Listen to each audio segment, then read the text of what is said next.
हरे कृष्णा। वैशाख मास की इस पुण्य कथा यात्रा में आप सभी भक्तों का हृदय से स्वागत है। प्रभु की लीलाओं का ये रसपान न केवल हमारे हृदय को निर्मल करता है, अपितु आत्मा को भी प्रभु के चरणों की ओर ले जाता है। तो आइए आज की इस दिव्य कथा का शुभारंभ करते हैं। नैमिषारण्य में जब सभी ऋषिमुनि एकत्र हुए तो उनके हृदय में एक जिज्ञासा उठी। उन्होंने आदरपूर्वक पूछा, हे महाभाग सूत गोस्वामी, जो प्रभु श्रीराम केवल संकल्प से ही असंभव को संभव कर सकते हैं, उन्होंने समुद्र जैसी अगाध जलराशि पर सेतु किस प्रकार बांधा? सेतु तीर्थ में और गंधमादन पर्वत पर कितने तीर्थ हैं? कृपया विस्तार पूर्वक बताइए। सूत गोस्वामी ने अपनी वाणी से जो उत्तर दिया वह स्वयं प्रभु की महिमा का गान था।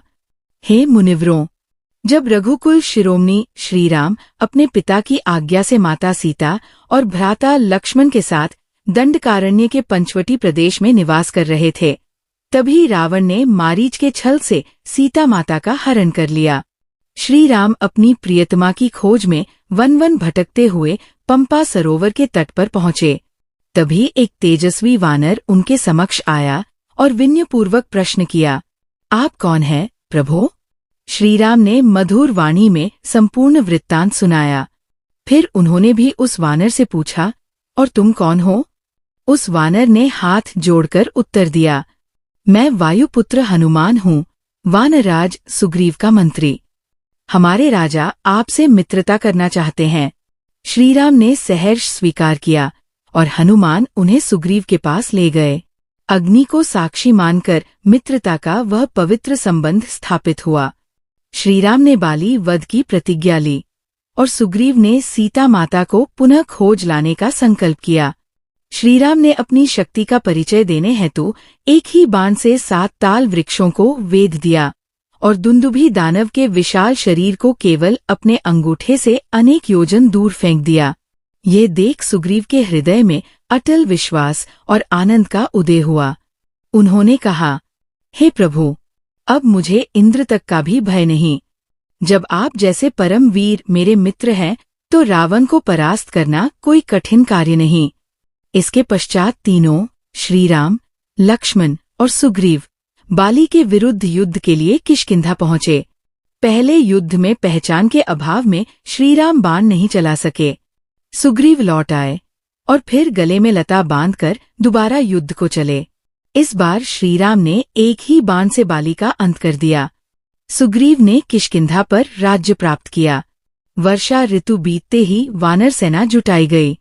चारों दिशाओं में दूत भेजे गए और तब हनुमान जी समुद्र लांघकर लंका पहुंचे। वहां माता सीता को खोजा। उन्होंने प्रभु श्रीराम का संदेश सुनाया और माता से चूड़ामणि लेकर लौटे। जब श्रीराम को वह चूड़ामणि प्राप्त हुई तो उनके हृदय में प्रेम और पीड़ा एक साथ उमड़ पड़े। फिर श्रीराम, लक्ष्मण, सुग्रीव, हनुमान और समस्त वानर सेना के साथ महेंद्र पर्वत की ओर चले। वही चक्रतीर्थ में उनका पड़ाव हुआ। तभी रावण के धर्मात्मा भाई विभीषण श्रीराम की शरण में आए। प्रभु ने उनका स्वागत किया और उन्हें लंका का भावी राजा घोषित कर दिया। अब प्रश्न आया, समुद्र को कैसे पार किया जाए? सुग्रीव ने नावों से पार जाने का सुझाव दिया, लेकिन श्रीराम ने मना कर दिया। व्यापारियों की नाव लेना अनुचित होगा, तैर कर जाना भी सुरक्षित नहीं। विभीषण ने सुझाव दिया, हे प्रभु, यह समुद्र राजा सगर के वंशजों का खोदा हुआ है। ये वरुण का स्थान है। समुद्र की उपासना कीजिए, वो स्वयं मार्ग देगा। श्रीराम ने विभीषण की बात को श्रेयस्कर मानकर 3 दिन तक समुद्र की उपासना की। धर्मनिष्ठ श्रीराम ने यथोचित विधि से पूजन किया, परंतु समुद्र ने उन्हें कोई उत्तर न दिया। अब प्रभु को क्रोध आ गया। उनकी लाल नेत्रों में तेज प्रज्वलित होने लगा। उन्होंने कहा, हे लक्ष्मण, अब मैं अपने बाणों से समुद्र के इस अभिमान को जलाकर भस्म कर दूंगा। और जैसे ही उन्होंने ये संकल्प किया, तब प्रकृति थर्रा उठी, आकाश गूंज उठा। एक दिव्य चमत्कार प्रकट हुआ। क्या हुआ उस क्षण? उसे जानने के लिए हमें प्रतीक्षा करनी होगी इस वैशाख मास की अगली पावन कथा की।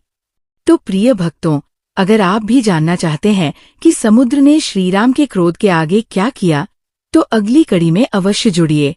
इस चैनल BRA's ज्ञान को अभी सब्सक्राइब कीजिए, इस वीडियो को लाइक और शेयर कीजिए ताकि ये राम कथा अधिक से अधिक भक्तों तक पहुंचे।